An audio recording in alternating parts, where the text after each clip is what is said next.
क्या क्वेश्चन आएंगे इनसे, पढ़ना क्या है, इसमें कुछ भी समझ में नहीं आता है, राइट। तो ऑफिशियल सिलेबस अगर आप देखोगे तो आपको 1% भी समझ में नहीं आएगा कि क्या टॉपिक्स आपको पढ़ने हैं।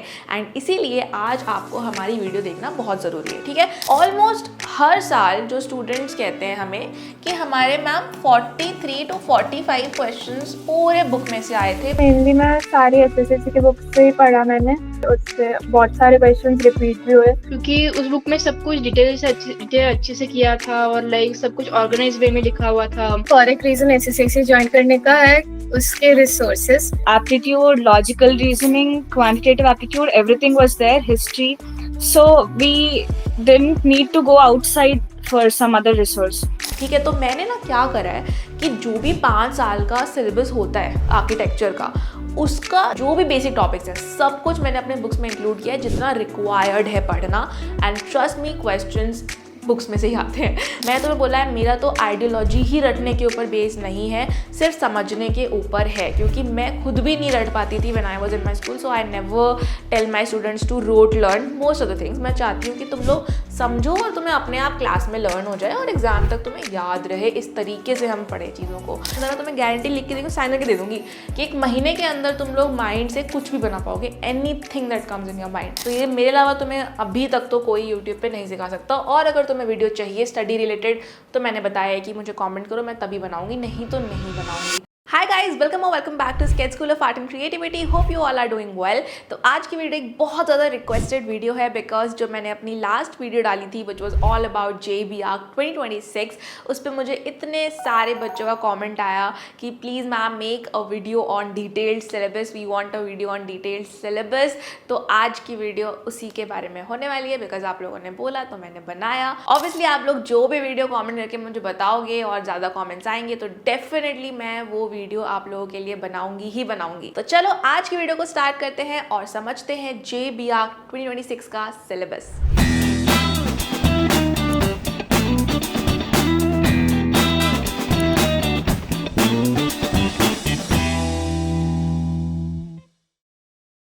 ऑलराइट गाइस, तो आज हम लोग डिस्कस करने वाले हैं JEE ARC का सिलेबस। ऑलराइट, इधर अगर आप 2026 में एग्जाम दे रहे हो या फिर 2027 में दे रहे हो या कभी भी दे रहे हो, this video is going to be for you, because JEE ARC का जो सिलेबस है वो मोस्टली चेंज नहीं होता है, इट रिमेन्स फिक्स्ड और बहुत सालों से फिक्स्ड है। ठीक है, देखो हम लोग सिलेबस समझ क्यों रहे हैं, पहले आपको ये समझना बहुत ज़रूरी है। बाकी किसी एग्जाम के लिए जैसे बोर्ड्स के लिए आप कोई उसकी सिलेबस डिटेल्ड सिलेबस वीडियो तो देखते नहीं हो, सबको पता ही होता है क्या सिलेबस है, राइट। बट ये वीडियो देखनी आपके लिए क्यों ज़रूरी है, पहले ये समझते हैं।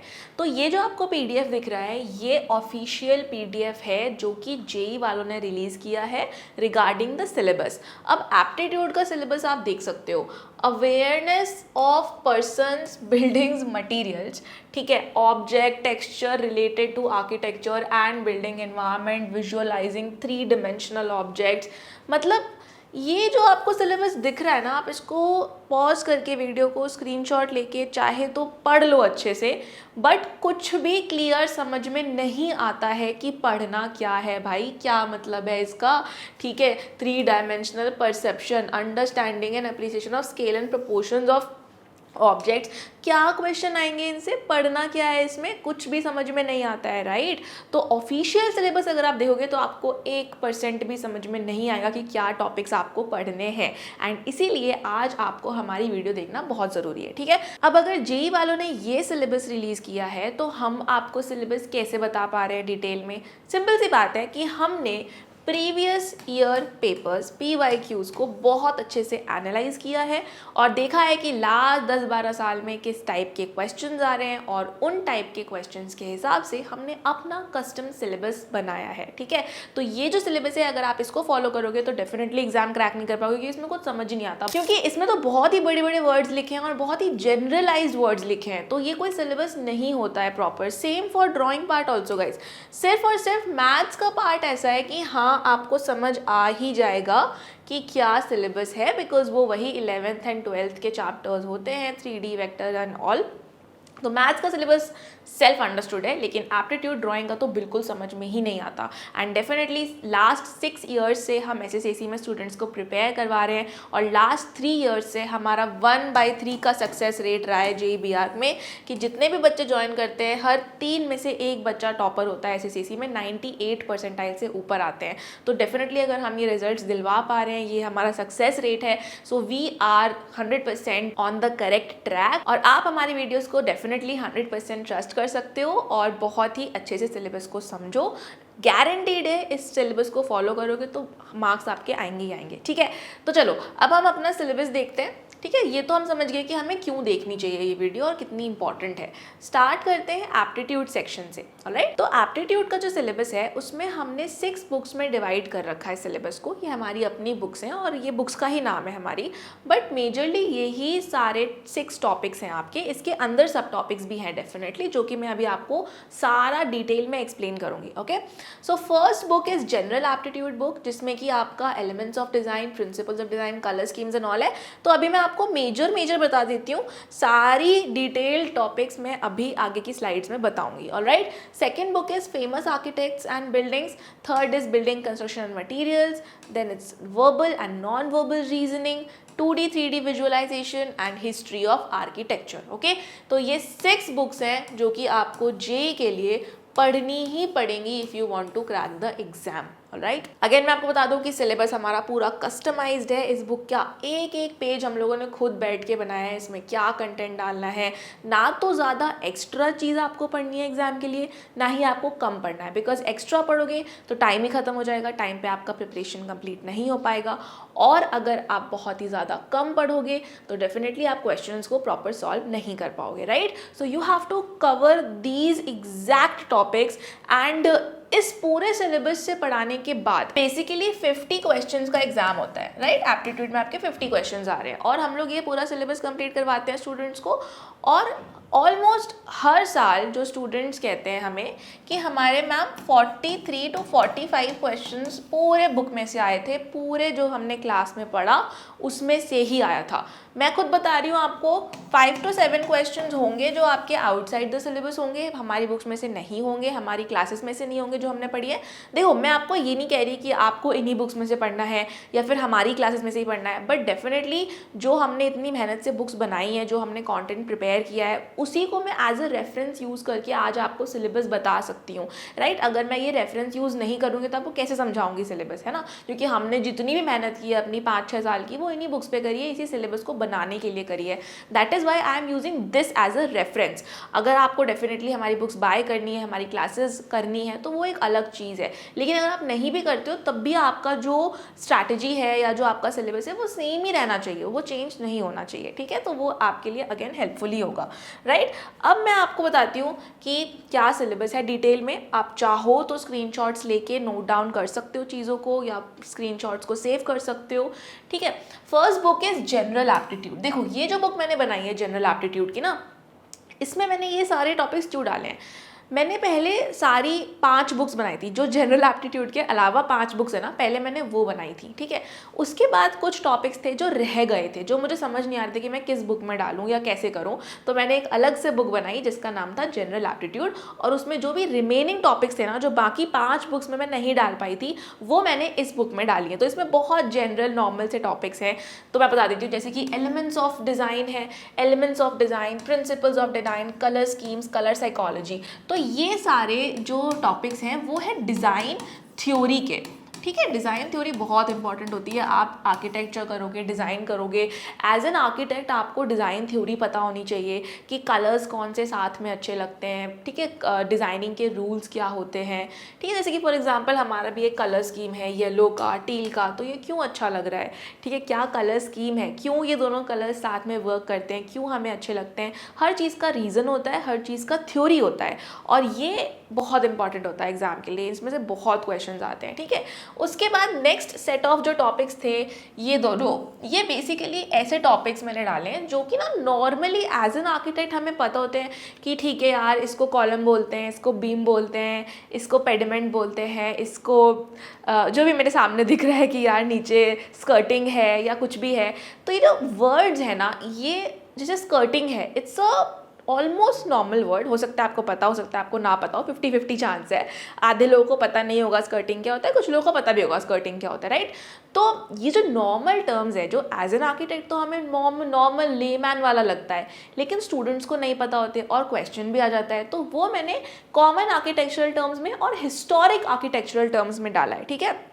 हिस्टोरिक में मैं वो पढ़ाती हूँ कि जैसे कि कॉलम हो गया या पेडिमेंट हो गया या बैलिस्टर्स हो गए, जो कि हिस्टोरिक बिल्डिंग्स में थे, अब हम यूज़ नहीं करते हैं, तो वो टर्म्स भी बहुत इंपॉर्टेंट, बहुत बार क्वेश्चन आ जाता है हिस्टोरिक आर्किटेक्चरल टर्म से, ठीक है। कॉमन के तो आ ही जाते हैं, ठीक है। उसके बाद आपके आ गए सॉफ्टवेयर इन आर्किटेक्चर। इस पर मैंने देखा यार लास्ट ईयर्स में बड़े क्वेश्चन आए हुए हैं, नाटा में भी आ जाता है, जेई में भी आ जाता है, कि रेविट है या ऑटोकैड है, तो ये सब आपको मेजर पता होना चाहिए कि क्या सॉफ्टवेयर, इसमें कुछ भी मतलब जनरल नॉलेज पे क्वेश्चन आ जाता है, ठीक है। उसके बाद आता है आपका फेमस आर्ट मूवमेंट्स, इस पर भी क्वेश्चन आ जाते हैं। अब ये बेसिक इंडियन जीके है ना यार, इस पे बड़े सारे मैंने क्वेश्चन देखे हैं पहले।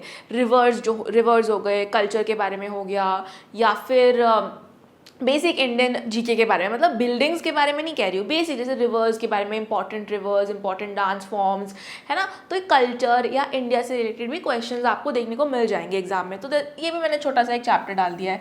उसके बाद है फेमस फॉरेन आर्टिस्ट, तो ये आर्टिस्ट के बारे में है, तो आर्टिस्ट के बारे में, पेंटिंग्स के बारे में क्वेश्चन आ जाता है।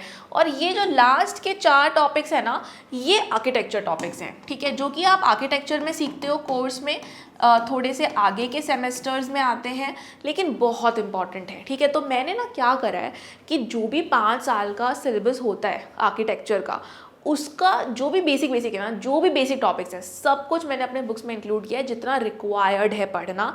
And trust me, questions books में से ही आते हैं, मतलब पता नहीं कैसे, बट इतनी परफेक्ट बुक्स बन गई हैं कि यार हर साल मैं पूछूं, हर साल बच्चे यार 50 में से 45 क्वेश्चन तो करके ही आते हैं कि यार मैम बुक में से ही आए। आपने इंटरव्यू वीडियोस अगर नहीं देखे हैं तो भाई क्या कर रहे हो, इंटरव्यू वीडियोस देखो, पूरी प्लेलिस्ट बना रखी है मैंने, ठीक है। मैं उस प्लेलिस्ट को डिस्क्रिप्शन में डाल दूंगी, आई बटन में भी मैं वीडियोज़ लिंक कर दूंगी, जो इंटरव्यू वीडियोज़ है उसमें हमने टॉपर्स के साथ बैठ के इतने मतलब मज़ेदार इंटरव्यू करी है, इतने सारे क्वेश्चन पूछे हैं हमने कि मतलब उनका एक्सपीरियंस कैसा रहा और उन्होंने कैसे प्रिपेयर करा। उन्होंने आपके लिए बहुत सारी टिप्स ट्रिक्स बताई हैं अपने जूनियर्स के लिए, तो वो ज़रूर चेकआउट करो, ठीक है।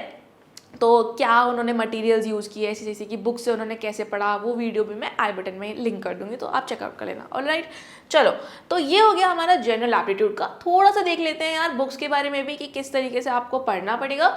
तो ये जो है बुक है, तो मैंने देखो जो भी अपनी बुक्स बनाई ना, उसमें ट्राई करी है कि सारे पॉइंटर्स में हो चीज़ें, ताकि मुझे पता है तुम लोग कितने आलसी हो और तुम लोगों को बिल्कुल पसंद नहीं है कि तुम पूरा पढ़ो पैराग्राफ्स एंड ऑल, तुम्हें पसंद है पॉइंटर्स कि यार ह्यू क्या होता है, फटाफट बता दो, सैचुरेशन क्या होता है, ब्राइटनेस क्या होती है, इन पे कितने क्वेश्चन आ जाते हैं, hue, saturation, value and all these colour terms in psychology. तो मैंने सब कुछ पॉइंटर्स में डाला है, बड़े सारे पिक्चर्स हैं, बड़ी सारी इलस्ट्रेशंस हैं तुम लोगों को समझाने के लिए, ठीक है। और तुम्हें ये खुद से नहीं पढ़ना है, क्लासेस में तुमको सब समझाया जाता है, 80-90% तुमको लर्न करवा दिया जाता है, और सिर्फ तुम्हें इसको रिवाइज करने के लिए यूज़ करना है। और अगर तुम खुद से प्रिपेयर कर रहे हो, तुम्हारे पास ये बुक नहीं है या तुम ऐसी ज्वाइन नहीं करना चाहते, तो तुम अपना कंटेंट खुद बनाओ। जो मैंने तुम्हें टॉपिक्स बताए उस पर खुद रिसर्च करो, खुद कंटेंट बनाओ, जैसे भी तुम्हें बनाना है गूगल से या व्हाटएवर, तो वो तुम्हें करना पड़ेगा, उस पर तुम्हें एक्स्ट्रा टाइम देना पड़ेगा। तो वो हमने ऑलरेडी इतने साल से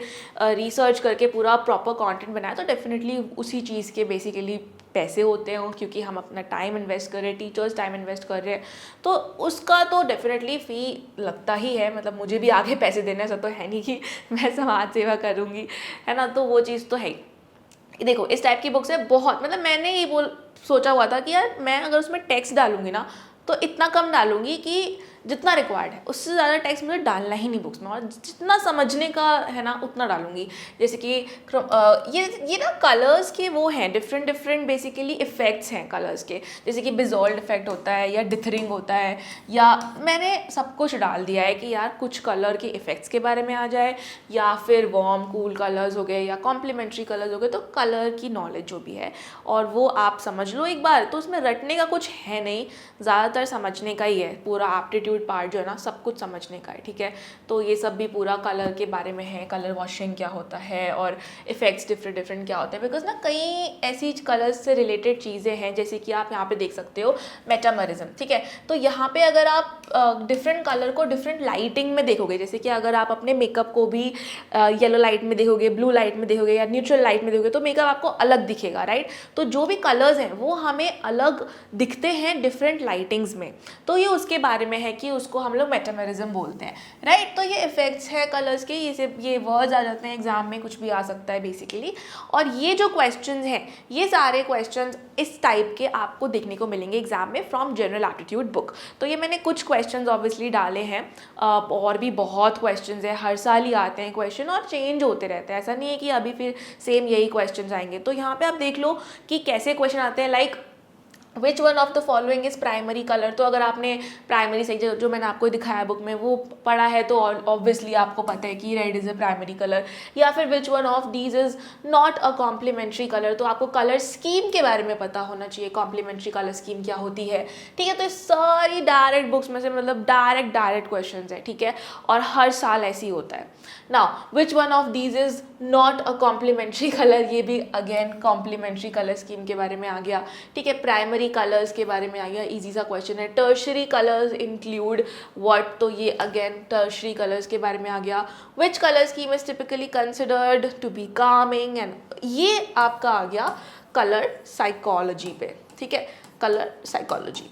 क्योंकि कलर साइकोलॉजी का जो टॉपिक है वो कहीं ना कहीं ऐसा टॉपिक है कि उससे डायरेक्ट क्वेश्चन नहीं आएंगे, क्योंकि इसमें आपको पूछा है कि कौन सा कलर है ऑफन यूज्ड इन बेडरूम, तो आपको पता होना चाहिए कि कौन सी साइकोलॉजी किस कलर से एसोसिएटेड होती है। जैसे कि अगर कूल कलर्स की बात करें तो वो काफ़ी कामिंग होता है नेचुरली, उसका देखो ऐसा नहीं है कि आप कूल कलर में जाओगे और आपकी गर्लफ्रेंड से लड़ाई हुई है तो आपको फिर अच्छा लगने लगेगा, ऐसा नहीं है, right. It's a very subconscious thing, subconsciously ऐसा होता है कि कूल कलर्स का थोड़ा सा कामिंग इफेक्ट होता है, और ये हर कलर का कुछ ना कुछ साइकोलॉजिकल इफेक्ट रहता है और वो हमें सीखना है, ठीक है। जैसे कि रेस्टोरेंट्स होते हैं तो रेस्टोरेंट्स में येलो या ऑरेंज कलर का यूज़ होता है, because those colours are hunger stimulating colours, उसमें आपको भूख ज़्यादा जल्दी लगती है, ज़्यादा जल्दी खाना खाओगे और ज़्यादा जल्दी रेस्टोरेंट से चले जाओगे और भी लोग आ पाएंगे और वो और पैसे कमा पाएंगे। तो ऐसे बहुत सारी छोटी छोटी चीज़ें होती है psychological which will help you to become a good architect, okay. Now lightness of, जो मैं आपको दिखा रही थी ना, ह्यू, वैल्यू, डलनेस, ब्राइटनेस, ये सब अगर आपको पता है तो यू एग्जैक्टली नो कि वैल्यू क्या होता है। तो डायरेक्ट क्वेश्चंस बहुत नहीं आते हैं, थोड़ा घुमा फिरा के आते हैं। चीज़ों को अगर आपने समझी हुई है, अंडरस्टैंड करी हुई है, so why not, you will definitely get good marks. I know आज की वीडियो थोड़ी बड़ी होगी, बट यार बनती है बड़ी होनी, बिकॉज इतने टाइम का रिसर्च है, इतने साल तक हमने ये टॉपिक्स सोची हैं फिर बनाई हैं, तो थोड़ा मैं आपको डिटेल में एक्सप्लेन करना चाहती हूँ। चाहे तो आप कोई मतलब आराम से खाना वाना लेके बैठ जाओ, खाते रहो, साथ में देखते रहो या जो भी है, बट वीडियो लंबी होने वाली है और बहुत डिटेल्ड होने वाली है, ठीक है। तो सब कुछ मैं कवर करने वाली हूँ, राइट। तो इस टाइप के क्वेश्चन आपको देखने को मिलेंगे from general aptitude book. Now let's come to famous buildings and architects. अब इसमें ना 4 ही टॉपिक्स हैं, बट ये बहुत बड़े टॉपिक्स हैं। इसमें हमें सारे फेमस बिल्डिंग्स इन इंडिया को कवर करना है, सारे फेमस बिल्डिंग्स इन वर्ल्ड को कवर करना है, सारे फेमस आर्किटेक्ट्स इन वर्ल्ड को कवर करना है, और सारे फेमस आर्किटेक्ट्स इन इंडिया को भी कवर करना है, ठीक है। अब बहुत सारी बिल्डिंग्स हैं पूरी दुनिया में, बहुत सारी बिल्डिंग्स हैं वर्ल्ड में, हमें कैसे पता चलेगा कि कौन सी बिल्डिंग्स इंपॉर्टेंट है? वही बिल्कुल ही सही आपका डाउट है, और नहीं पता चलेगा तुम्हें कि कौन सी बिल्डिंग्स और कौन से चीज़ों को कवर करना है, क्योंकि ये आर्किटेक्चर में पता चलता है। जैसे हम आर्किटेक्चर कर रहे हैं, ठीक है, हमें पता है कि हर कोई इस बिल्डिंग के बारे में बात कर रहा है, ठीक है। हम जाते हैं नेचुरली, कुछ बिल्डिंग्स होती है जिसके बारे में हर कोई बात कर रहा है, टीचर्स हमें उसका एग्जाम्पल दे रहे हैं, तो हमें पता है कि यार ये बिल्डिंग्स तो बड़ी फेमस हैं। वहीं से मैंने सारी बिल्डिंग्स को जो है शॉर्टलिस्ट करा है, ठीक है, जिसके बारे में बात होती है कॉलेजेस वगैरह में, और आप देख लो एग्जाम में वही सेम बिल्डिंग्स आती हैं। तो ये मैंने सब शॉर्टलिस्ट करके बिल्डिंग्स डाली हुई है। कुछ पेजेस हैं फेमस बिल्डिंग्स इन इंडिया की, आप देख लो, जैसे कि जामा मस्जिद है, या फिर जो ये ताजमहल है, बड़ा इंपॉर्टेंट है।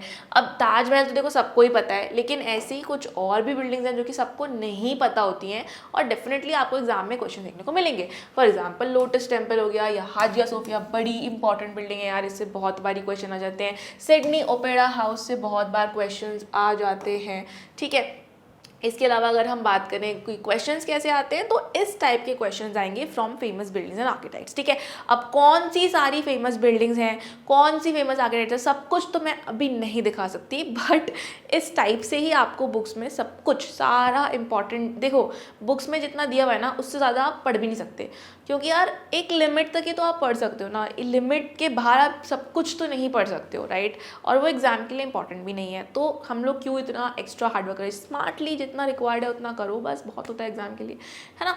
तो अब हम लोग देख लेते हैं थोड़ा सा, जैसे कि for example identification based questions आ गई कि ये क्या है, सबको पता है जामा मस्जिद है, नहीं पता तो पता होना चाहिए, फोटोज़ के थ्रू आपको लर्न करना है, ठीक है। For example this you know hotel Taj Mahal palace, ठीक है। Identify name of the monument, तो ये काफ़ी लोग कन्फ्यूजन होता है कि ये क्या है, ठीक है। So this is your Parthenon, Greek architecture का क्वेश्चन आ गया, ठीक है। तो आइडेंटिफिकेशन बेस्ड आप देख सकते हो बड़े सारे क्वेश्चन आ रहे हैं। इसके अलावा आजकल मैं देख रही हूँ कि ऐसे मैच द फॉलोइंग में ये वाले क्वेश्चन आ जाते हैं। अभी मैंने आपको दिखाया था हाजिया सोफिया के बारे में, आपको दिखाया था विच इज़ दिस वन, ये रहा सेम बिल्डिंग आ गई।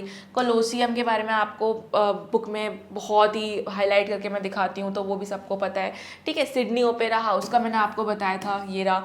तो जैसे फ़ोटो आपको दिख रही है बुक्स में, आप अगर उतना भी लर्न कर लो तो सेम फोटोज़ आ जाती हैं, सेम बिल्डिंग्स आ जाती हैं, and that is more than enough. ये सारी बिल्डिंग जो ना, सब कुछ एक एक बिल्डिंग जो आज तक एग्जाम में आई है, आज तक वो सब बुक में दी हुई है, ओके। तो अब देखो बुक में दी हुई है, बट इसका ये मतलब नहीं है कि क्लास में ये चीज़ें हम नहीं पढ़ेंगे या इम्पॉर्टेंट, क्योंकि देखो बुक में ना 100-200 कितनी सारी बिल्डिंग है, ठीक है। जब तक आप बिल्डिंग के बारे में डिस्कस नहीं करोगे कि अच्छा हाजिया सोफिया, अच्छा सिडनी ओपेरा हाउस है, देखो यार बड़ा लोटस टेम्पल जैसा लगता है, लेकिन ऐसा थोड़ा सा इसका डिज़ाइन ऐसा ना अलग है, बिल्कुल सिमेट्रिकल नहीं है, तो बड़ा लोटस टेम्पल जैसा है ना, कोई इसमें गया है क्या कभी। इस टाइप के डिस्कशंस से आपको याद रहती हैं चीज़ें, ठीक है। तो वो बहुत इंपॉर्टेंट होता है, अदरवाइज आपको याद नहीं है, कितना रट लोगे यार, मैं तो नहीं रट सकती, पता नहीं तुम्हारा, पता नहीं, हो सकता है तुम रटने में बहुत अच्छे हो, मुझे पता है कुछ बच्चे होते हैं रटने में बड़े अच्छे होते हैं, बट मैं तो नहीं थी, तो मैं रटने का सीन डालती नहीं, मुझे ट्रस्ट भी नहीं है तुम लोगों पे कि तुम भाई रट लोगे खुद से, आई डोंट ट्रस्ट यू। जो चीज़ें हैं क्लास में मैं तुम्हें खुद लर्न करवाऊँगी, क्योंकि थोड़ा डिस्कस करना होता है बस, और चीज़ें लर्न हो जाती हैं, राइट। चलो नेक्स्ट बुक पे चलते हैं, नहीं नेक्स्ट बुक नहीं है, वही बुक है पर उसका एक डिफरेंट टॉपिक है, फेमस आर्किटेक्ट्स वाला है। तो आर्किटेक्ट्स में भी बड़े सारे क्वेश्चन आ जाते हैं, जैसे कि चार्ल्स कोरिया, ठीक है, बीवी दोषी पे तो यार ये तो मतलब 1000 बार इन पे क्वेश्चन आए ही हुए हैं, very famous architect, okay. Hafeez contractor, ऐसे ही जो भी इंपॉर्टेंट आर्किटेक्ट्स हैं उनके बारे में हम बातें करेंगे क्लास में कि उनका क्या वर्क है, क्या उनके फेमस बिल्डिंग्स रहे हैं, ठीक है। ज़ाहा हदीद वेरी फेमस आर्किटेक्ट, ठीक है।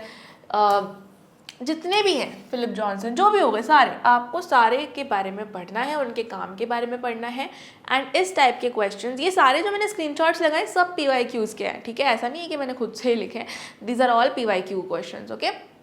सो देखो हफीज़ कॉन्ट्रैक्टर, बीवी दोषी, राजेवाल, यही सब आपके आएंगे, यहाँ पे देख लो बीवी दोषी, अच्युत कानविंदे, ठीक है। तो वही है यार, सबको पता होना चाहिए मेन कि क्या इसका है, किसने कौन सी बिल्डिंग्स बनाई हैं, ज़ाहा हदीद का, एंटोनियो गॉडी, सारे फेमस आर्किटेक्ट्स हैं, ठीक है, सब कुछ बुक्स में है। और मतलब ऐसे नहीं है कि ये बहुत अलग आर्किटेक्ट्स हैं, किसी को पता नहीं है, मतलब ये ऐसे हैं कि जब हम आर्किटेक्चर करते हैं ना कोर्स, तो भाई पता तो मतलब इनके बारे में तो बात होती है, ठीक है, होती है, मतलब इतना नॉर्मल है कि अगर कोई आर्किटेक्ट को आप बोलोगे ना तो उनको मतलब नॉर्मली पता होगा ये नाम, जैसे कि आपको शाहरुख खान पता है ना, वैसे पता होगा। तो दैट इज़ वाई ये फ़ायदा होता है कि एज अ स्कूल स्टूडेंट आपको नहीं पता कि क्या इंपॉर्टेंट है, बट जब आप प्रॉपर गाइडेंस लेते हो तो ऑब्वियसली वो आर्किटेक्ट से आप ले रहे हो। हमारे कोचिंग में सब लोग आर्किटेक्ट्स हैं जो भी पढ़ा रहे हैं आपको, उनका पूरा बैकग्राउंड ही इस फील्ड में, उनको सारा पता है इसके बारे में, कौन में क्या इंपॉर्टेंट है क्या इंपॉर्टेंट नहीं है, तो आपके लिए ईजी तो होने ही वाला है फॉर श्योर, ठीक है। ऐसे ही इस टाइप के क्वेश्चन भी आ जाएंगे कि किसने डिज़ाइन किया था, जैसे गुगेनहाइम म्यूजियम का है, आ जाता है ये क्वेश्चन, ठीक है। तो ऐसे ही कोई भी मतलब डिज़ाइन किसने किया है या आर्किटेक्ट से रिलेटेड कुछ भी क्वेश्चन, मैच द फॉलोइंग में भी आजकल बहुत आ रहा है, इवन आप देख सकते हो अवार्ड्स का भी आ रहा है, इसलिए मैंने पॉइंटर्स में अवार्ड्स भी लिखे हुए हैं कि मेन देखो बहुत सारी चीज़ें हैं जो तो मेजर तो आपको याद ही हो जाएंगी, पर ये छोटी छोटी चीज़ों पे भी क्वेश्चन आ जाता है। तो वहाँ पे डिपेंड करके कौन ज़्यादा अच्छे से बुक को रिवाइज़ कर रहा है, कौन ज़्यादा अच्छे से नोट्स बना रहा है, कौन नोट्स को भी अच्छे से रिवाइज़ कर रहा है, उस पर भी फिर दो चार क्वेश्चन का फ़र्क पड़ जाता है। ठीक है, जो ज़्यादा अच्छे से रिवाइज़ कर रहा है हो सकता है 2-4 क्वेश्चन वो एक्स्ट्रा करके आ जाए, बिकॉज यार ये बड़े ही वैसे क्वेश्चन थे कि इसमें बड़ा ईयर लिखा हुआ है और प्रिट्जकर अवार्ड किस साल में किसको मिला है, बड़ा ही मुश्किल है कि याद रहे, लेकिन जो करके जा रहा है उसका यहाँ पे मार्क्स बन जाएंगे और वहीं पे सारी रैंक चेंज हो जाती है। ठीक है, now next book is building construction and material. Now this is a very important book और इससे बहुत सारे क्वेश्चन आते हैं हर साल। मैंने ऑलमोस्ट सारी ही चीज़ें डाल दी हैं जो भी हम आर्किटेक्चर में पढ़ते हैं, बट उतना ही डाला है जितना आपको रियलिस्टिकली समझ में आएगा, अनरियलिस्टिक नहीं डाला है। तो ये जो सारे टॉपिक्स हैं ये है आपके कंस्ट्रक्शन के, और उसके बाद जो आपको नीचे टॉपिक्स दिख रहे हैं ये है आपके सारे बिल्डिंग मटेरियल के। ठीक है, तो 2 पार्ट्स में डिवाइडेड है, एक कंस्ट्रक्शन है और एक मटेरियल है। मटेरियल का मतलब होता है कि cement, concrete, stone, glass, steel, timber, tile, जो भी मटेरियल हो रहा है यूज़ बिल्डिंग बनाने में, उनके बारे में पढ़ते हैं। अगर आपने suppose brick as a material पढ़ा, ठीक है, लेकिन मैं अगर तुम्हें बोल दूं कि तुम ब्रिक से जाओ ब्रिक की दीवार बना दो, तो तुम नहीं बना पाओगे, राइट? क्योंकि उसके लिए तुम्हें बिल्डिंग कंस्ट्रक्शन में ब्रिक मिशनरी के बारे में पढ़ना पड़ेगा कि यार ब्रिक को यूज़ करके दीवार कैसे बनाते हैं, क्या तरीका होता है। तो टेक्निक की जब हम बात कर रहे हैं तो वो कंस्ट्रक्शन में पढ़ते हैं, और जब बिल्डिंग एज अ मटीरियल की बात कर रहे हैं तो वो हम पढ़ते हैं इसमें। ठीक है, बिल्डिंग मटीरियल की अगर हम बात करें तो यहाँ पे हम चीज़ों को समझते ज़्यादा है, ना कि लर्न करना है। जैसे कि yes, famous architects and buildings में लर्न करने वाला था, इसमें लर्न करने वाला कुछ है ही नहीं, इसमें पूरा समझने वाला है कि अच्छा ट्रेड, राइजर, नोजिंग किसको बोलते हैं, ये स्टेयरकेस टॉपिक है। ठीक है, हैंड रेल क्या होता है, बैल्यूस्टर क्या होता है, बैल्यूस्ट्रेड क्या होता है, मूलियन क्या होता है। ठीक है, तो ये टर्मिनोलॉजीज हैं। सॉफिट क्या होता है, ठीक है, आपने देखा होगा हैरी पॉटर, अगर तुम लोगों ने देखा है तो तुमने देखा होगा कि ये जो जगह है सॉफिट वाली, यहीं पे हैरी पॉटर का ऐसे रूम था फर्स्ट सीजन में आए, मतलब फर्स्ट जो रिलीज़ हुआ था मूवी उसमें, तो उसको हम बोलते हैं सॉफिट बेसिकली, राइट? तो इस तरीके से आपको एग्जाम्पल्स के थ्रू चीज़ों को लर्न करना है, और फिर बस एग्ज़ाम से 3-4 दिन पहले रिवाइज़ कर लो, बहुत है। ठीक है, समझ लो। और अगर खुद से पढ़ रहे हो तो ये बहुत बड़ा डिफरेंस आएगा। खुद से अगर तुम लोग पढ़ोगे तो तुम्हें चीज़ें रटनी पड़ेंगी, which is far more difficult than understanding. क्योंकि अगर तुम मेरे साथ आओगे, मैं तुम्हें बोला है मेरा तो आइडियोलॉजी ही रटने के ऊपर बेस नहीं है, सिर्फ समझने के ऊपर है। क्योंकि मैं खुद भी नहीं रट पाती थी when I was in my school, so I never tell my students to rote learn most of the things. मैं चाहती हूँ कि तुम लोग समझो और तुम्हें अपने आप क्लास में लर्न हो जाए और एग्जाम तक तुम्हें याद रहे। इस तरीके से हम पढ़े चीज़ों को। ठीक है, तो पढ़ाने का भी तरीका होता है, ऐसा नहीं कि सब लोग अच्छा पढ़ा लेते हैं। ठीक है, तो teaching and knowing things both are different. Okay, teaching बहुत ही अलग एक आर्ट फॉर्म है, एक तरीका है, ठीक है, which I like very much. Okay, now sill के बारे में या फिर केबल रूफ के बारे में, ठीक है, बहुत जल्दी हम लोग एग्जाम पास आएगा, तो मे बी मैं पढ़ाई के ऊपर भी प्रॉपर वीडियोस बनाऊं। लेकिन अगर तुम लोगों को प्रॉपर वीडियोस देखनी है मेरे साथ, अगर पढ़ना है यूट्यूब पे, तो मुझे फिर कमेंट चाहिए। जैसे कि मैंने तुम्हें लास्ट वीडियो में बोला था कि अगर तुम्हें सिलेबस की वीडियो देखनी है तो मुझे कमेंट करो, कमेंट आएगा तो मैं बनाऊंगी। कमेंट आया, मैंने देखा तो मैंने बना दी वीडियो। ऐसी अगर तुम लोगों को पढ़ाई से रिलेटेड वीडियोज़ चाहिए, एप्टीट्यूड की सीरीज़ चाहिए कोई, या फिर ड्राइंग की सीरीज़ चाहिए, तुम्हें 1 पॉइंट सीखना है, 2 पॉइंट पर्सपेक्टिव सीखना है, if you want study related videos, then please comment down below that ma'am please make study related videos. Okay, if I will get your comments of making study related videos तो ही मैं बनाऊंगी, because study related videos पे views सबसे कम आते हैं। तुम channel पे जाके चेक कर लो, पढ़ाई की वीडियो कोई देखना नहीं चाहता, तो अगर कोई देखेगा नहीं तो मैं क्यों बनाऊंगी, right? So if I will get comments only then I will make. और ये मत सोचना कि मेरे कॉमेंट करने से क्या फ़र्क पड़ता है, बिकॉज ऑनेस्टली तुम्हारे ही कॉमेंट करने से फ़र्क पड़ता है। So if you want study related videos, comment down below, right? Only then I will make. चलो नेक्स्ट हम बात कर लेते हैं यहाँ पे ये जो टॉपिक हम लोगों ने भी देखा कंस्ट्रक्शन का, उस पे। तो जैसे कि ये आप देख सकते हो स्टेयर केस पे क्वेश्चन आ गया है, नोजिंग, गोइंग, ठीक है, जो मैंने अभी आप लोगों को दिखाया। इस तरीके से गेबल रूफ का, या फिर तुम देख सकते हो ट्रस्ट से रिलेटेड क्वेश्चन आ गया, या ये सब भी देखो जैम या ब्रिक वर्क, डोर, आर्चेस, मतलब कुछ भी रिलेटेड आ जाता है और बहुत डायरेक्ट कभी नहीं आता। ठीक है, यहाँ पे आप देख सकते हो कितना इनडायरेक्ट क्वेश्चन है मैच द फॉलोइंग का, कि cement is related to what. तो cement is related to setting time, है ना। आपको पता, ये बहुत नॉर्मल चीज़ें, ऐसा नहीं कि तुम्हें इसको लर्न करना है, तुमने अगर पढ़े हुए चैप्टर्स, ये तो बहुत मतलब नॉर्मल सी चीज़ें हैं, ठीक है। अगर आप बात करो विंडो का ग्लेजिंग, ठीक है। फाउंडेशन की बात करो तो फाउंडेशन का लोड बेयरिंग, स्टील का obviously tensile strength. Very simple question but might be tough for you if you guys don't know at all about building construction, okay. तो कायदे से तो ये एकदम नॉर्मलाइज्ड क्वेश्चन आते हैं जेई में कि यार सबको पता ही है, मतलब इतना स्पेशली जो आर्किटेक्चर बैकग्राउंड से उनके लिए तो मतलब कुछ भी नहीं है, मतलब नॉर्मल है बस बिल्कुल सारी चीज़ें, है ना। तो वो आपको भी अपने लिए नॉर्मलाइज करनी है चीज़ों को। Now coming to verbal and non verbal reasoning, तो यहाँ पे इम्पॉर्टेंट है कि ये जो एक टॉपिक है ना, you will see this topic in many exams, you know, you will see this in banking exams or maybe in design entrance exams also you will see this topic। तो ये reasoning का topic बड़ा ही normal सा topic है, common topic है, बड़े ही entrance exams में आता है, ठीक है। तो ये टॉपिक्स हैं रीजनिंग की, सिंपल, जैसे कि यार डाइस के ऊपर क्वेश्चंस आ गए, series completion, blood relation, character puzzle, Venn diagram, ठीक है, वाटर इमेजेस, इमेज एनालिसिस, ये नॉन वर्बल आ गई, ये वर्बल रीजनिंग आ गई। तो इसमें आपको पढ़ना कैसे होता है ना कि आपको सिंपल है, थोड़ा सा एग्जाम्पल्स देखो, टिप्स देखो, फॉर्मूलाज देखो। फॉर एग्जाम्पल आपने सिलॉजिज्म के बारे में पढ़े हो, ठीक है, तो देखो I am not teaching these topics, तो मुझे इतना आइडिया नहीं है। There is a separate reasoning teacher in SSAC for these topics. I usually take only aptitude का मुझे पता है, and drawing is my main subject which I love and I love to teach drawing, and वही मुझे आता है बहुत अच्छे से, तो मैं वो लेती हूँ। बट इसमें मुझे पता है कि ऐसे पढ़ना होता है कि आपको बेसिकली समझना है कि इन क्वेश्चंस को सॉल्व कैसे करना होता है, ठीक है। उसके बाद कुछ एग्जाम्पल्स वगैरह देखने और फिर प्रैक्टिस करनी है, तो you will get you know solutions and ways to solve आपको सिखाएंगे क्लास में, और उसके बाद आपको खूब सारी प्रैक्टिस करनी है, ठीक है। जो क्वेश्चंस आपको देखने को मिलेंगे इस टाइप के मिलेंगे, जैसे कि काउंटिंग ट्रायंगल से क्वेश्चन आ गए।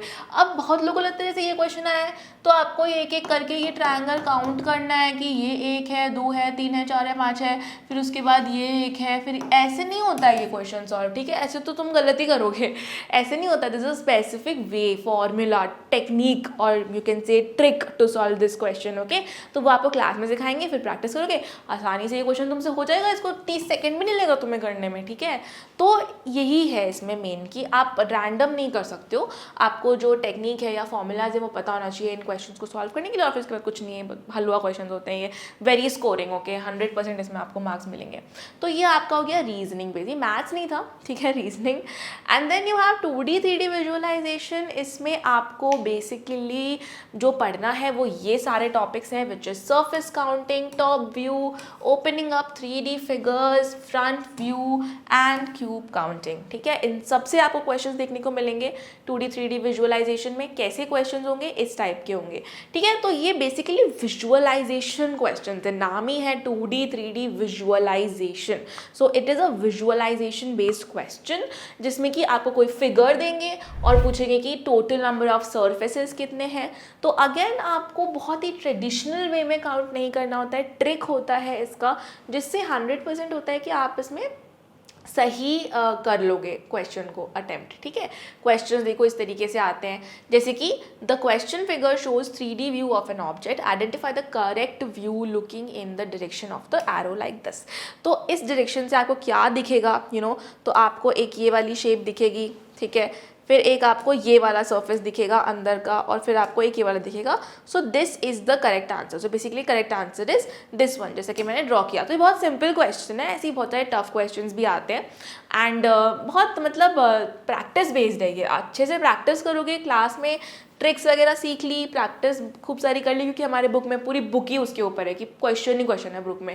प्रैक्टिस करते रहो अपना जितनी मर्जी है, एक बार बुक सॉल्व कर ली, उससे ज़्यादा प्रैक्टिस की भी ज़रूरत नहीं है, ऑलराइट। तो पूरी बुक ही प्रैक्टिस बेस्ड है। नाउ लास्ट बुक आ गई हमारी हिस्ट्री ऑफ आर्किटेक्चर, जो कि बहुत इंपॉर्टेंट है, बड़े सारे क्वेश्चन इससे भी आते हैं। आजकल वैसे बड़े कम आ रहे हैं, लास्ट 1-2 साल से हिस्ट्री से कम क्वेश्चंस आ रहे हैं, बट देखो कम आ रहे हैं ज़्यादा आ रहे हैं उससे फ़र्क नहीं पड़ता, करना तो हमें सब कुछ ही है, क्योंकि क्या पता ज़्यादा आ जाए, कॉम्पिटिटिव एग्जाम है, कोई 100% गारंटी तो नहीं होती है कि हाँ क्वेश्चंस आएंगे ही आएंगे ज़्यादा, ऑलराइट। तो हिस्ट्री ऑफ आर्किटेक्चर में आपके सारे टॉपिक्स आ गए जो कि मैंने टाइमलाइन वाइज बनाए हुए हैं, जैसे कि सबसे पहले प्री हिस्टोरिक आया, फिर मेसोपोटेमियन आया, फिर इजिप्शियन आया, ग्रीक आया, रोमन आया, early Christian, Byzantine, Romanesque, Gothic, Renaissance, baroque, neo classical, art nouveau, modern, post modern. ये पूरा टाइमलाइन है अर्ली मैन से लेके आज के टाइम तक का आर्किटेक्चर के बारे में कवर किया है इसमें, ठीक है। एंड ये इंडिया का है, ऐसी हर कंट्री का अपना अपना होगा। इंडिया का अपना है कि यार पहले इंडस वैली था, फिर बुद्धिज़्म आया, फिर इससे तो मैं इस पर तो मैंने आई थिंक यहाँ तक मैंने वीडियो बना रखी है पूरी, इतनी बढ़िया मस्त वीडियोस बना रखी है। मैं चाहो तो प्लेलिस्ट लिंक कर दूँगी नीचे, पूरा HOA में, मतलब हमारे ना चैनल पे प्लेलिस्ट सेक्शन में जाओ, ठीक है। प्लेलिस्ट सेक्शन में तुम्हें history of architecture, Indian architecture की वीडियोस मिल जाएगी, बड़ी बहुत अच्छी वीडियोस है। If you want you can check it out, okay. तो मैं तो ऐसे ही इंटरेस्टिंग वे में पढ़ाना पसंद करती हूँ चीज़ों को, ताकि आपको याद रहे।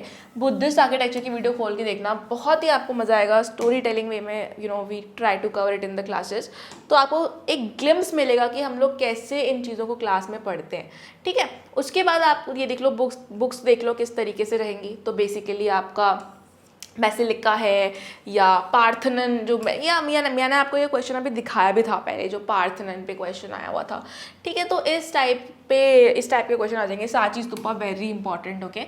तो अगेन पॉइंटर्स में सारी चीज़ें दी हुई हैं और सबके इमेजेस भी हैं, तो या तो इमेज बेस्ड आएंगे या पॉइंटर्स आएंगे।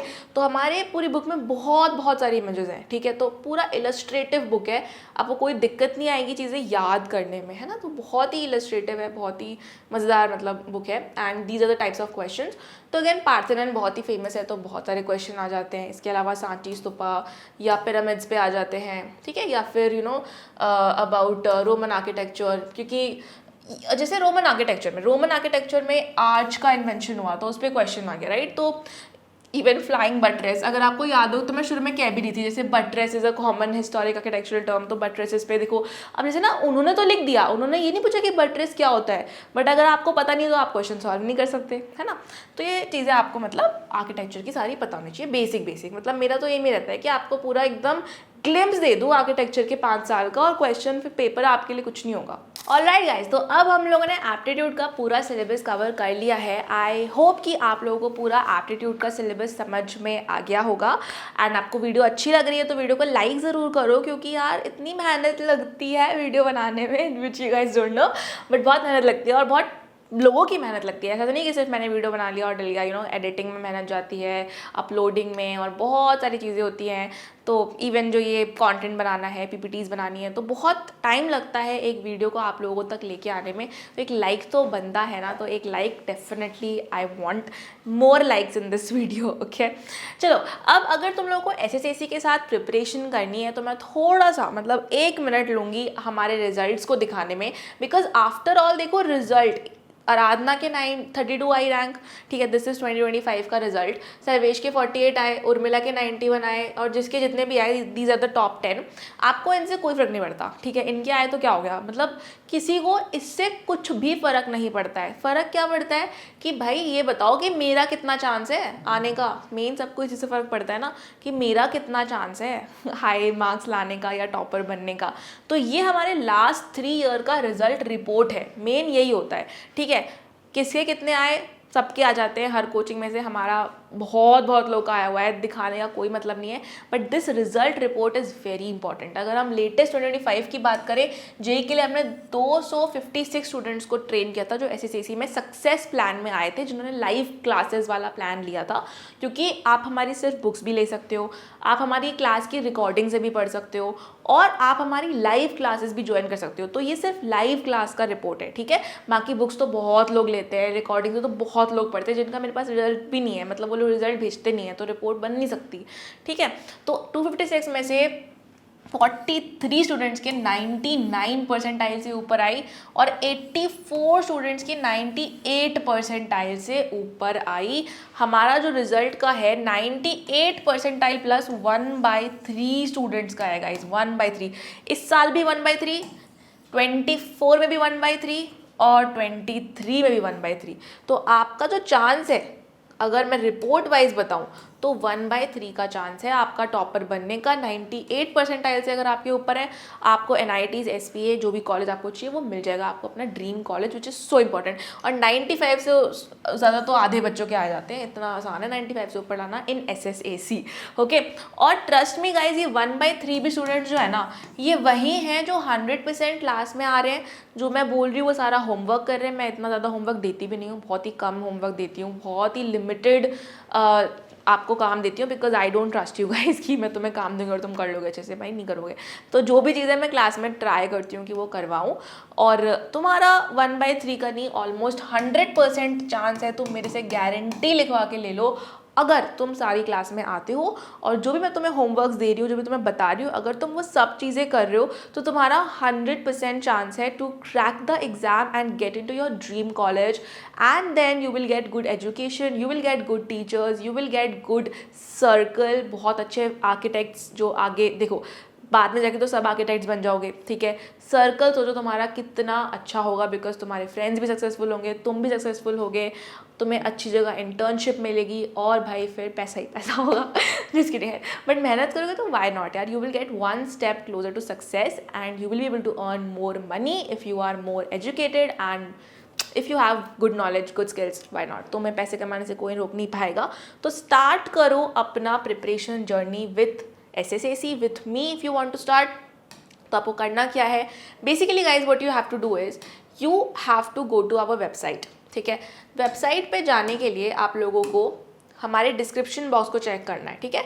तो इन द डिस्क्रिप्शन ना I have added our website link, ठीक है। तो वेबसाइट लिंक जैसे ही आप खोलोगे तो आपको ये दिखेगा वेबसाइट पे जाते ही आप book a free demo class का ऑप्शन पे जाओ और फ्री डेमो क्लास बुक करो, एंड फिर आके क्लास में देखोगे कैसे होती है पढ़ाई। एप्टीट्यूड की भी होती है, ड्राइंग की भी होती है, मैथ्स की भी होती है, सारे सब्जेक्ट की होगी आपकी demo class, which is completely free of cost. And then if you feel that we will make a difference in your preparation, because ये बहुत बड़ी बात है, आप अच्छे कॉलेज में पहुंच जाओ, लाइक इंडिया के सबसे टॉप आर्किटेक्चर कॉलेज में आप पहुंचोगे, ये छोटी बात है, बिकॉज आपका जो एजुकेशन होगा वो कितना अच्छे लेवल पे होगा एंड कितने बड़े आप सक्सेसफुल आर्किटेक्ट बन सकते हो, वो डिसाइड कर रही है आपकी अभी की प्रिपरेशन। तो आप उसको क्यों रिस्क कर रहे हो, आप उसको क्यों निग्लेक्ट कर रहे हो at this stage? This is a very big thing for you guys, okay? So don't feel lazy to book a free demo class, book it now and I will meet you in the demo class। चलो अब हम video को आगे continue करते हैं, ठीक है। तो आगे हम लोग बात करने वाले हैं डेफिनेटली अपने प्यारे ड्राइंग सेक्शन के बारे में, which is like so important and we can not neglect this section. तो ड्राइंग में जो आपका सिलेबस है ना वो ये सारा है, ठीक है। ड्राइंग की जो मैंने बुक बनाई है ना, मैंने सिर्फ एक ही बुक बनाई है, एक अच्छी बुक बनाई है मैंने ड्राइंग की, एक एक पेज उसमें बैठ के मैंने ड्रॉ करा है लिटरली अपने हाथों से। वो बहुत ही अल्टीमेट बुक है, एक ही है बट इनफ है, ठीक है। देखो बुक डायरेक्ट खरीद के तुम ड्राइंग उतने अच्छे से नहीं सीख पाओगे, क्योंकि वो बुक मैंने अपने लिए बनाई है कि जब मैं क्लास में ड्राइंग सिखाऊं और बच्चों के पास वो बुक रहेगी कि उनको ड्रॉ करके नोट्स लेने की ज़रूरत नहीं है, उनके पास स्टेप बाय स्टेप जो भी मैंने क्लास में सिखाया है वो पूरा उनके सामने खुला हुआ रहेगा। तो वो क्लासेस के साथ पैरा बड़ी मस्त होती है, ठीक है। खुद से आप कितना सीख पाओगे I don't know, but class के साथ जब आप बुक को देखोगे ना तो आपको मज़ा आ जाएगा, ठीक है। चलो तो this is your drawing topics. इसमें आपको पोर्ट्रेट सीखना है, इंसान की शक्ल बनानी, आपको ह्यूमन फिगर सीखना है, इंसान की बॉडी बनानी, आपको पर्सपेक्टिव सीखना है। पर्सपेक्टिव में आ जाएगा आपका ऑब्जेक्ट ड्राइंग, जो आपको 3D कॉम्पोजिशन बनाना है ना वो भी पर्सपेक्टिव है। आपको कोई इंडोर स्केच बनाना है, अंदर रूम, बेडरूम, लिविंग रूम कुछ भी बनाना है, इंडोर कुछ बनाना है तो वो भी पर्सपेक्टिव से बनेगा। और अगर कुछ आउटडोर बनाना है जैसे कि फूड फेस्टिवल या कुछ भी, तो वो भी आपका पर्सपेक्टिव में बनेगा। तो ये टॉपिक है। बाकी 2D कॉम्पोजिशन पे क्वेश्चन आ जाते हैं और लोगो डिज़ाइन के भी क्वेश्चन आ जाते हैं, ठीक है। तो ये सारे टॉपिक्स आपको करने हैं फॉर द ड्राइंग पार्ट।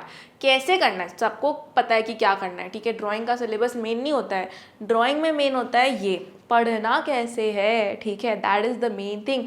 तो थोड़ा सा आज आपको वीडियो में बता रही हूँ कि पढ़ना कैसे है, ठीक है। चलो देखो, तो सबसे पहले अगर हम बात करें कि किस टाइप के क्वेश्चन आएंगे और पोर्ट्रेट आपको क्यों सीखना है, तो सबसे पहले अगर आप सीन मेकिंग के क्वेश्चन देखते हो तो यार इसमें भी आपको शक्लें तो बनानी ही पड़ती हैं, ठीक है। क्योंकि कुछ भी आप बना रहे हो तो उसमें इंसान बनाना ही होता है, ठीक है। जैसे कि ये क्वेश्चन आपका आ गया था, fourth street view in an urban environment, ठीक है। तो ये क्वेश्चन आया था। उसके अलावा कुछ भी क्वेश्चन आ सकता है, ये मॉन्यूमेंट वाला क्वेश्चन है, ठीक है। तो क्वेश्चन कुछ भी हो उसमें इंसान तो बनता है, इंसान बनेगा तो उसकी शक्ल भी बनेगी, and that is why scene making में ये यूज़ आता है पोर्ट्रेट ड्राइंग। सेकेंड है कि डायरेक्ट क्वेश्चन आ जाता है तो बात ही खत्म, पोर्ट्रेट तो आपको पढ़ना ही पड़ेगा। डायरेक्ट क्वेश्चन वो दे देते हैं कि आपको ये स्केच दे दिया सेम इसको देख के बनाओ, या फिर ये स्केच दे दिया सेम इसको देख के बनाओ, इसलिए पोर्ट्रेट बनाना आपको आना चाहिए। रैंडम बनाने से काम नहीं चलेगा कि आपने डायरेक्ट देखा और यूं करके शुरू हो गए बनाना, भाई नहीं बनेगा सेम, ठीक है, ऐसे कोई नहीं बनाता है। टेक्निक होती है, तरीका होता है बनाने का, तरीके से बनाओगे तो डेफिनेटली मार्क्स मिलेंगे और सेम भी बनेगा, ठीक है। जैसे कि आँख होती है तो 2 आइज़ के बीच में एक आई का गैप होता है, अगर आप ये मेंटेन करके चलोगे ना तभी तो आपका स्केच एक्यूरेट बनेगा ना, कि हाँ मेरी 2 आइज़ है उसके बीच में एक आई का गैप है, ठीक है। या फिर जो फेस होता है वो 3 पार्ट्स में डिवाइडेड होता है कि यार 1 पार्ट, सेकेंड पार्ट और थर्ड पार्ट, 3 इक्वल पार्ट्स में आपका फेस जो है वो डिवाइडेड रहता है, चाहे आप कोई सा भी फेस स्ट्रक्चर देख लो। तो इससे क्या होता है, आपका जो नॉलेज है पोर्ट्रेट का वो इंक्रीज़ होता है, आपके जो स्केचेस हैं वो अच्छे बनते हैं और बहुत ही ज़्यादा क्लोज बनते हैं, जैसा एग्ज़ाम में बनना चाहिए, ठीक है। कैसे सीखना है, अगेन मेरा अपना तरीका है पोर्ट्रेट सिखाने का। कोई भी यूट्यूब पे आपको वीडियो नहीं मिलेगी जो मेरे तरीके से सिखाए सेम टू सेम, क्योंकि वो मेरा अपना तरीका है, सेल्फ डिस्कवर्ड तरीका है। तो मैं जैसे सिखाती हूँ वो अभी सिखा तो नहीं सकती, पर अगर वीडियो आपको चाहिए या वीडियो आपको देखनी है पोर्ट्रेट के ऊपर, मैं आपको फिर से बता रही हूँ, आप प्लेलिस्ट सेक्शन में जाओ। प्लेलिस्ट सेक्शन में ड्राइंग कॉन्सेप्ट वीडियोस करके एक प्लेलिस्ट है, उसमें मैंने ह्यूमन फिगर की भी डाली हुई है, पोर्ट्रेट की भी डाली हुई है और पर्सपेक्टिव की भी डाली हुई है। बहुत पहले की वीडियोस हैं वो, बट आप एक बार जाके उसको चेकआउट कर सकते हो अगर आपको करना है, ठीक है। तो प्लेलिस्ट सेक्शन में drawing concept videos is for you if you want to learn portrait drawing. एक वीडियो में नहीं सीख सकते लेकिन आइडिया तो लग ही सकता है, ठीक है। चलो फेस स्ट्रक्चर अगर हम बात करें तो पहले मैं बोलती हूँ कि आप फेस का स्ट्रक्चर बनाना सीखो, कि यार फेस का आउटलाइन कैसे सही से बनाना है, पहले वो सीखो। एक बार आपने आउटलाइन बनाना सीख लिया ना तो फिर ईजिली आप कुछ भी बना लोगे, ठीक है। फिर सेकंड होता है कि आप फेशियल फीचर का प्लेसमेंट सीखो, कि अच्छा आईज़ यहाँ बनानी है, 2 आईज़, एक आई यहाँ डालनी है, नाक इधर डालना है, इधर डालना है, लिप्स इधर डालनी है, तो सर्कल से प्लेसमेंट्स करो। फिर मैं बोलती हूँ कि आप डिटेल डेवलपमेंट करो, कि हाँ चलो आईज़ का डेवलपमेंट करो, लिप्स बनाओ, या सब कुछ ना डिटेल्स बनाओ, और फिर फाइनलाइज करो, जैसे कि उसको शेडिंग करो या जो भी मना है वो करो, उसमें शेडिंग कलरिंग जो भी करना है करो, ठीक है। तो ये बेसिक मेरे 4 स्टेप्स हैं सिखाने के, अगर आपको सीखना है। और मेरा मेन फोकस ये रहता है कि ड्राइंग फ्रॉम माइंड में सिखाऊँ, है ना, ऐसा ना करूं कि मतलब आपको जो है ड्राइंग देख के बनानी पड़ रही है, ड्राइंग फ्रॉम माइंड आप बना पाओ, वो मेरा मेन मोटो रहता है, ठीक है। अगर आपको इफेक्टिव ड्राइंग प्रैक्टिस करनी है तो मैं क्या आपको बोलती हूँ कि आप डेली फेस स्टडीज़ करो, ठीक है। डेली फेस स्टडीज़ मतलब sketch different phases for 15-30 minutes daily. आप इन सब में से कुछ भी कर सकते हो, पर आपको रोज़ पोर्ट्रेट प्रैक्टिस करनी है और प्रैक्टिस इनमें से कुछ करना है, ठीक है। तो डेली फेस स्टडीज़ करो, ठीक है। या फिर आप टाइम एक्सरसाइजेस कर सकते हो, जैसे कि आपने एक फ़ोटो ले ली, अब आप इस फोटो को देख के फटाफट टेक्निकली बना रहे हो, पर टेक्निक बहुत इंपॉर्टेंट है, वो नहीं आपको मिस करना है, ठीक है। या फिर आप सेल्फ पोर्ट्रेट बना सकते हो कि यार अपनी फ़ोटो खींची अलग अलग एंगल में और बना रहे हो। या फिर आप रेफरेंस एनालिसिस कर सकते हो, ये सबसे important, this is the most important, reference analysis. जैसे कि ये कि फ़ोटो ली, उसको एनालाइज किया कि अच्छा कहाँ क्या बनाना है, स्ट्रक्चर बनाया, ठीक है, प्लेसमेंट करी, आइज़ कहाँ है, नोज़ कहाँ है, एनालाइज किया, देखो कैसे एनालिसिस किया हुआ है, ये बहुत इंपॉर्टेंट है, ठीक है। और मल्टीपल एंगल्स में आप बना सकते हो, ठीक है। जैसे कि आपने अपनी शक्ल ली, सामने से खींची, साइड से खींची, ऊपर से खींची, नीचे से खींची, हर एंगल से आपको बनाना आना चाहिए।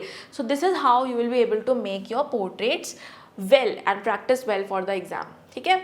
आई डोंट नो अगर तुम लोग ज्वाइन नहीं करते तो तुम लोग कैसे करोगे, बट करेक्शन डिस्कशन बहुत इंपॉर्टेंट है और हम लोग इस तरीके से करते हैं। जो हमारी फैकल्टी मेंबर्स हैं वो आपको हर स्केच में, आपका जो भी स्केच है उसमें इसी तरीके से करेक्शन बताते हैं, और तभी तो आप इम्प्रूव करोगे। देखने में तो लगेगा कि यार बहुत बढ़िया स्केच है, बिल्कुल सेम ही बना है, लेकिन क्या करेक्शन है वो जब तक मार्किंग करके नहीं बताई जाएगी ना, कि यार ये जो पार्ट है सी और डी ये कितना लंबा है, तुम्हारे में सी और डी छोटा हो गया है तो फेस बदल गया ना, सेम नहीं रहा। तो जब तक आपको कोई मार्क करके नहीं दिखाएगा, पता नहीं क्यों, पर मिस्टेक्स दिखती नहीं है, ठीक है। तो दिखने में जब आपको दिख गई एक बार तो ये जो मिस्टेक है ये नहीं होगी नेक्स्ट स्केच में। तो करेक्शन डिस्कशन यार बहुत इंपॉर्टेंट होता है, और ये इस टाइप के स्केचेस तो आपको निकालने हैं for the exam if you want to crack the exam. तो ये मिनिमम है कि आप इस टाइप के स्केचेस निकालो। और रेंडरिंग आप देख सकते हो कि यार बहुत ज़्यादा रियलिस्टिक नहीं करी हुई है, कि यार आप एक शेडिंग वाली होती है ना कि पूरा शेड करा हुआ है, उतनी रियलिस्टिक प्रैक्टिस नहीं करनी है एग्जाम के लिए। इतनी बहुत रहती हैं कि यार आपने लाइन वाली सीखी, क्योंकि ये फास्ट शेडिंग होती है, ठीक है, इसमें ज़्यादा टाइम नहीं लगता और अच्छा भी लगता है देखने में। तो वो सब चीज़ें इंपॉर्टेंट है। अगर हम बात करें ह्यूमन फिगर्स की, तो ह्यूमन फिगर्स में गाइज आपको बेसिकली सीन मेकिंग में आ जाता है या डायरेक्ट क्वेश्चन आ सकता है, क्योंकि मैं देख रही हूँ लास्ट 2 साल से ना डायरेक्ट क्वेश्चन आ रहा है कि आपको ना ह्यूमन फिगर, जैसे आपको ये स्केच दे दिया, अब इसको आप बनाओ सेम देख के। तो ऐसा नहीं है अगेन डायरेक्ट ऐसे कौन स्केच बनाता है, ठीक है, कि आपको हाथ दिख रहा है, आप नहीं बना पाओगे यार, मेरे से भी नहीं बनेगा डायरेक्ट। तो तरीका होता है चीज़ों को बनाने का, ठीक है, देख के भी बनाने का तरीका होता है कि आप कैसे जल्दी से उसको सेम टू सेम बना पाओ, वो तरीका आपको सीखना है, ठीक है। या फिर सीन मेकिंग में आ सकता है कि हाँ, जैसे ये फूड वाला मैंने तुम्हें दिखाया था सोल्यूशन अभी, तो इसमें भी ह्यूमंस बहुत सारे हैं जो कि होंगे ही होंगे, तो ह्यूमन फिगर तो आपको बनाना ही बनाना पड़ता है, ठीक है। ह्यूमन फिगर सिखाने का अगेन मेरा अपना तरीका है। क्या तरीका है सिखाने का? तरीका ये है कि पहले आप स्केलेटन स्टडी करो कि यार जो स्केलेटन फिगर है इंसान का कैसा रहता है, कि मतलब इंसान की जो बॉडी है वो 2 पार्ट्स में डिवाइडेड है। पहला जो पूरा पार्ट है, अगर आप 4 ये बनाओ हेड्स, तो 4 हेड के बराबर अपर बॉडी है और 4 हेड के बराबर आपकी लोअर बॉडी है, ठीक है। तो सबसे पहले आप स्केलेटन स्टडी करो। स्केलेटन स्टडी के बाद आप मेजरली देखोगे कि अच्छा इस टाइप का हमारा रिब्स का स्ट्रक्चर है जो कि एक ट्रेपेजॉइडल शेप है, अच्छा इस टाइप का हमारा अपर बॉडी का स्ट्रक्चर है, अच्छा ऐसा हमारा बोन स्ट्रक्चर है लेग्स का, अच्छा ऐसा। तो जब तक आप ये बनाना नहीं सीखोगे ना स्केलेटन फिगर, तब तक आप इस पे भी नहीं पहुंच पाओगे।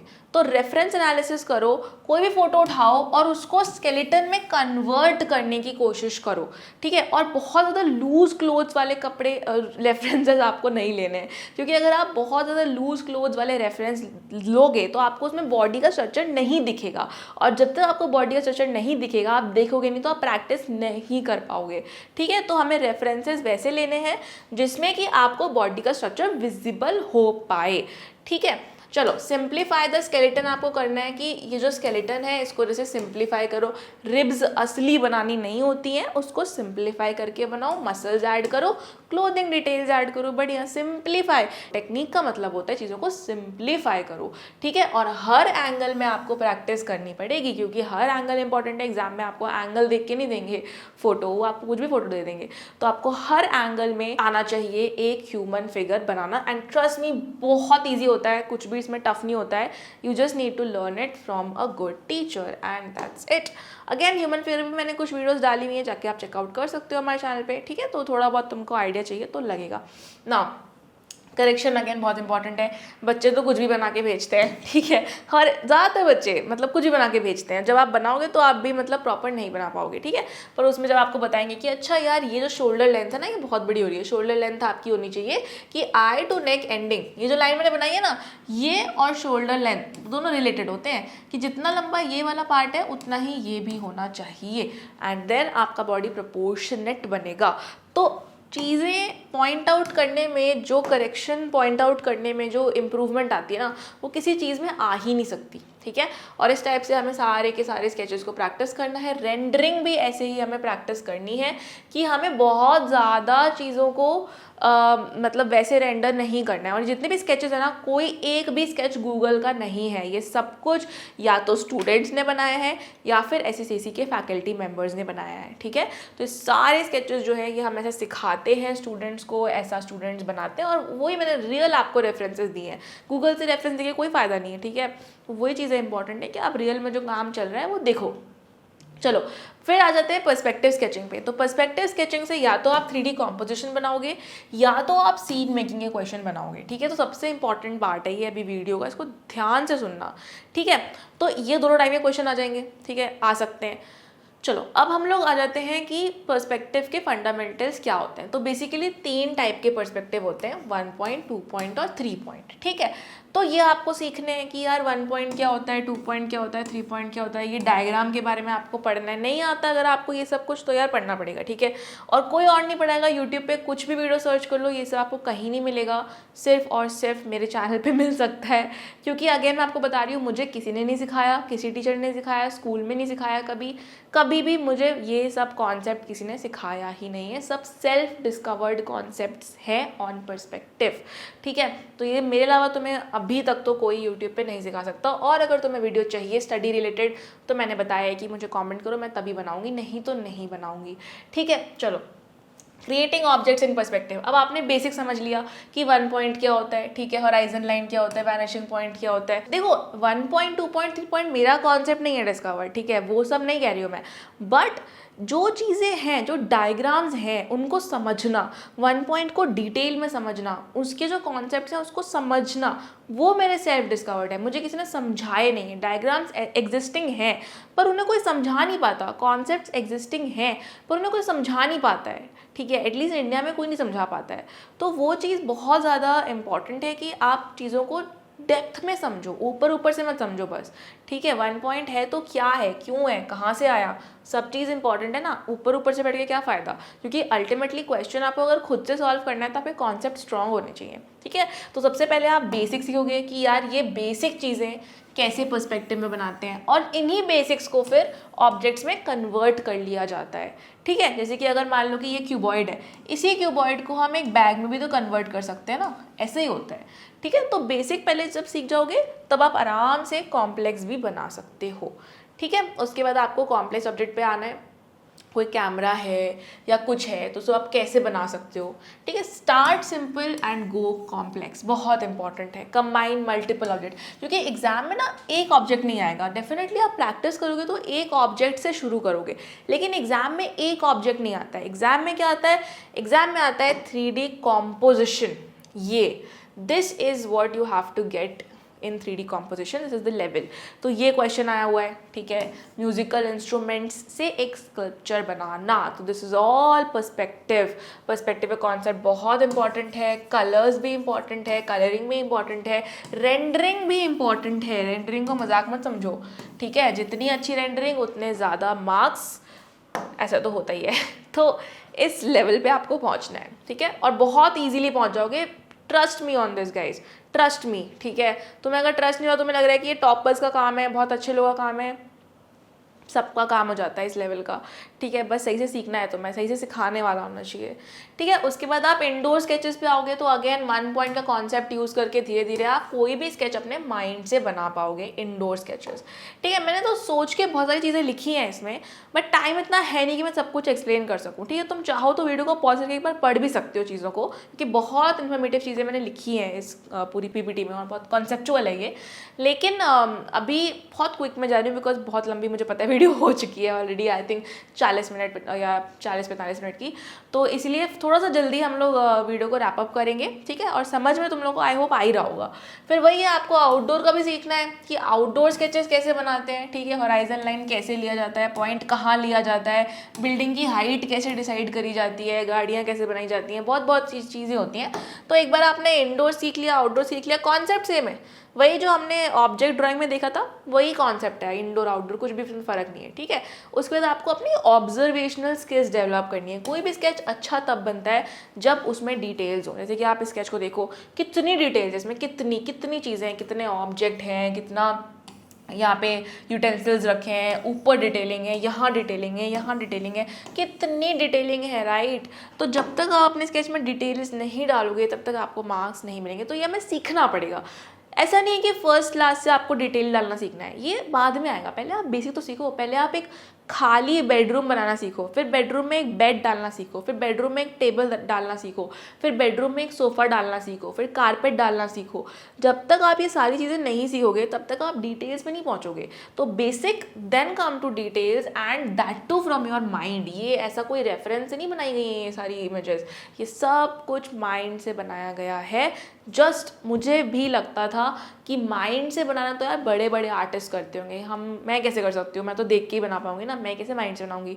But I was so wrong, it's so easy to make things from mind यार, इट्स सो ईजी। तुम लोग मतलब क्लास में आओगे, एक महीने के अंदर तो मैं गारंटी लिख के देखो, साइन करके दे दूंगी कि एक महीने के अंदर तुम लोग माइंड से कुछ भी बना पाओगे, any thing that comes in your mind, it's so easy, okay. But वही है कि मैं यूट्यूब पे नहीं सिखा सकती हूँ, मुझे उसको क्लास में सिखाना पड़ता है। तो इसीलिए मैं कह रही हूँ फ्री डेमो क्लास में ज़रूर आओ, बहुत क्लैरिटी मिलेगी, ठीक है।